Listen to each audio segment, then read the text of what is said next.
4 ستمبر 1964 کے another party کے کارکنوں کی حکومت مخالف ہونے پر گرفتاریاں شروع ہو گئیں اور صدام حسین کو بھی گرفتار کر لیا گیا۔ 1966 کے اندر رہائی ملنے کے بعد وہ پارٹی کی مرکزی قیادت کے اندر شامل ہو گئے اور اسی سال اپنے ساتھیوں کے ساتھ وہ ٹینک پر سوار ہو کر صدارتی محل کے اندر داخل ہوئے اور تختہ الٹ دیا،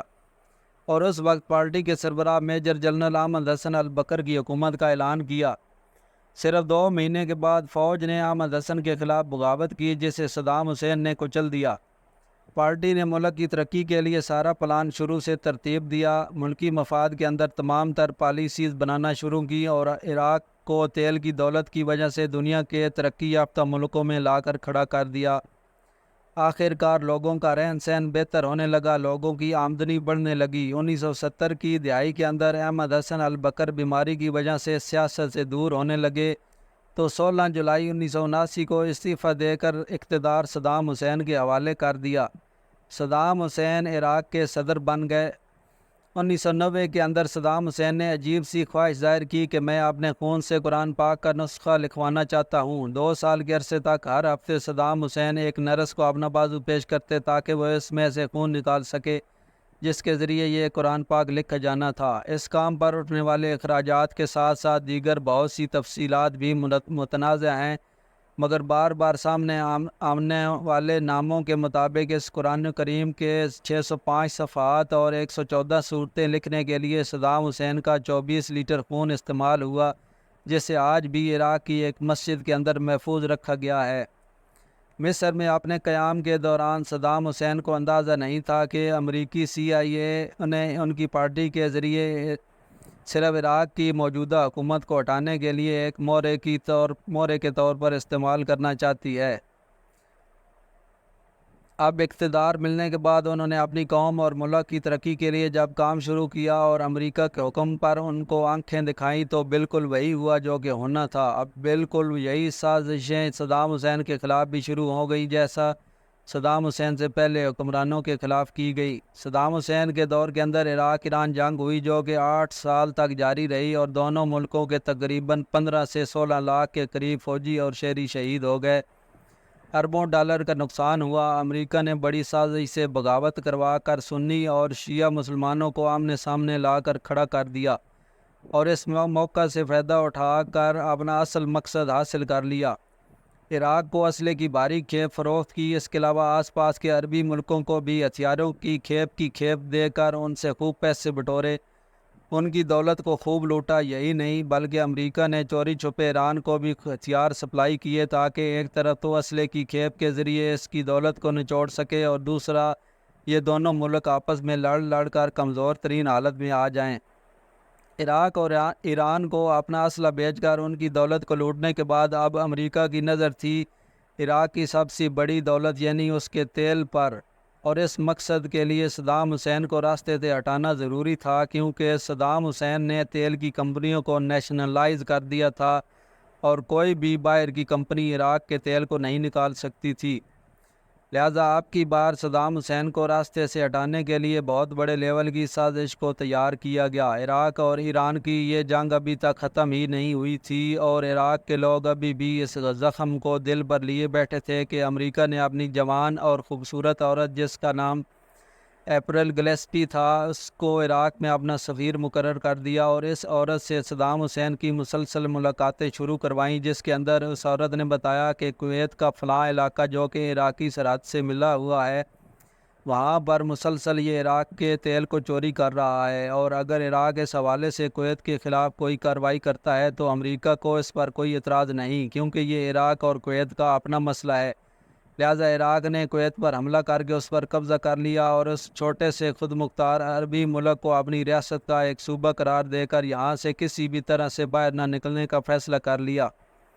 مسلم اور عربی دنیا کے سربراہوں نے صدام حسین کو بہت سمجھایا کہ تم کویت کو چھوڑ دو لیکن وہ نہیں مانے اور اسی وجہ سے تمام عرب ملک صدام حسین کے خلاف ہو گئے، اور اسی موقع سے فائدہ اٹھا کر امریکہ نے سارے عربی ملکوں کو خاص طور پر سعودی عرب کو یقین دلوایا کہ عراق فوجی طاقت کے ذریعے ایک کے بعد ایک تمام عربی ملکوں پر حملہ کر کے ان پر کویت کی طرح قبضہ کرنے کے بارے میں سوچ رہا ہے۔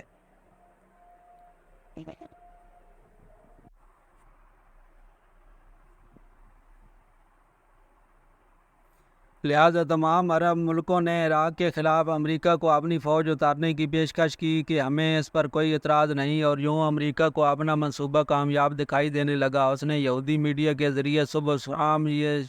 شور مچایا کہ صدام حسین کویت پر قبضہ کرنے کے بعد اب سارے عربی ملکوں پر قبضہ کرنے کے لیے اپنی فوج کو تیار کر رہا ہے۔ لہٰذا 30 ملکوں کے نام نہاد افواج کو اس خطۂ عرب کے اندر اتار کر جو تباہی مچائی گئی وہ دنیا جانتی ہے۔ 28 فروری 1991 کو جب امریکہ نے عراق کے خلاف اپنی فوجی کارروائی شروع کی تو نہ صرف یہ کہ عراق کے 25,000 فوجی اور شہری ہلاک ہوئے اور 75,000 فوجی اور شہری زخمی ہوئے، بلکہ اس کے ساتھ ساتھ عراق کی فوجی طاقت ختم ہو کر رہ گئی، وہ معاشی طور پر تباہ ہو گیا۔ یہ پہلا موقع تھا کہ صدام حسین سارے عرب سے کٹ گئے تھے اور تمام کا تمام عرب کویت کے معاملے کو لے کر ان سے بالکل الگ ہو گیا تھا۔ اس جنگ میں امریکہ کو صرف 2 باتوں سے غرض تھی کہ عراق کی تیل کی دولت کو کیسے لوٹا جائے اور عراق کی فوج آنے والے دنوں میں اتنی طاقتور نہ ہو سکے کہ اسرائیل پر ہی حملہ کر دے۔ لہٰذا 20 مارچ 2003 کو عراق کی تباہی کی شروعات ہوئی۔ امریکہ کے اس منصوبے میں دنیا کے اکثر ملکوں نے نہ صرف یہ کہ ان کا ساتھ دیا، لیکن حیرت کی بات یہ ہے کہ عرب اور مسلم حکمرانوں نے نہ صرف چپ سادھ لی بلکہ پردہ رہ کر عراق کے خلاف ہر طرح کی فوجی کارروائی کے اندر ان کا ساتھ دیا، جس کے بغیر امریکہ کے لیے عراق کے خلاف یہ کارروائی کرنا ممکن ہی نہیں تھا۔ امریکہ نے عراق کے اندر یہودی ایجنٹوں کو کھل کر کھیلنے کا موقع دیا، یہاں کے مسلمانوں کے عقیدے اور ثقافت کو تہس نہس کرنے کے ساتھ ساتھ یہاں پر شیعہ سنی جھگڑے کو خوب بڑھایا تاکہ عراق کو اتنا کمزور کر دے کہ یہ اسرائیل کے لیے مستقبل کے اندر بھی کوئی خطرہ نہ بن سکے۔ جولائی 2003 کو امریکی فوج نے عراق کے شہر موصل پر حملہ کر کے صدام حسین کے 2 بیٹوں کو قتل کر دیا۔ صدام حسین تو بغداد پر حملے کے بعد چھپ گئے تھے، مگر 14 دسمبر 2003 کو امریکی فوجیوں نے ان کے پکڑے جانے کا اعلان کیا۔ 19 اکتوبر 2005 کو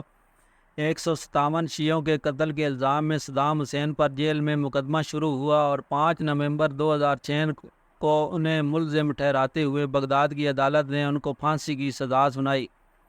اپنے وکلاء کے مشورے سے انہوں نے سزا کے خلاف اپیل بھی کی، لیکن کوئی فائدہ نہ ہوا۔ آخرکار جمعہ 29 سے 30 دسمبر کے درمیانی شب میں صبح صادق سے ذرا پہلے صدام حسین کو تخت دار پر چڑھا دیا گیا۔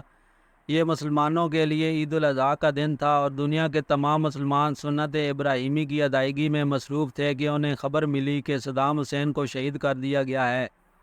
ان کی یہ موت دراصل تذلیل کی موت تھی اور دنیا کو پیغام دینا تھا کہ امریکہ کے سامنے کھڑے ہونے والے شخص کو وہ کیسے نشان عبرت بناتے ہیں۔ پھانسی کے تختے پر چڑھاتے وقت صدام حسین سے بدزبانی کی گئی، ان کا دل دکھایا گیا اور پھانسی کے بعد ان کی لاش کی بے حرمتی بھی کی گئی۔ صدام حسین کا آخری وقت اور ان کے دل کا حال تو اللہ تعالیٰ کو ہی معلوم ہے، لیکن ان کے رویے سے محسوس ہوتا تھا کہ انہوں نے اپنے رب سے سچے دل سے توبہ کی ہے۔ تخت دار پر جاتے وقت ان کے دائیں ہاتھ میں قرآن پاک تھا،